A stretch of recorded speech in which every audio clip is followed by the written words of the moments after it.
Alors sur cette question de retrait ou pas retrait de l'âge pivot, au-delà du fait que pour la CGT, de toute façon, ça ne répond pas à l'essentiel, puisque notre revendication, c'est retrait de la réforme, à point, et on veut discuter d'une amélioration de notre système actuel.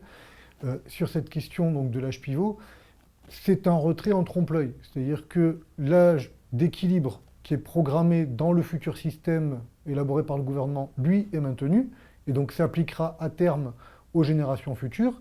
Et en fait, ce qui est retiré, c'est uniquement la mesure transitoire, qui était de faire que de 2022 à 2027, on allait progressivement faire harmoniser le système actuel vers le système cible, en faisant monter progressivement l'âge de départ des Français, non pas l'âge légal, mais l'âge de départ, progressivement, vers l'âge cible, qui est l'âge d'équilibre. Et le retrait, qui n'en est pas un, est conditionné dans le discours d'Édouard Philippe à un accord des partenaires sociaux sur des mesures d'ajustement. Donc l'âge d'équilibre dans le système cible est maintenu.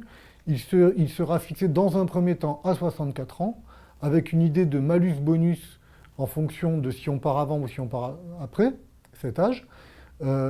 Et il est amené à évoluer, c'est écrit dans le texte, il est amené à évoluer automatiquement en fonction des gains d'espérance de vie, sachant que à chaque fois qu'on va gagner 3 mois d'espérance de vie, il faudra travailler 2 mois de plus.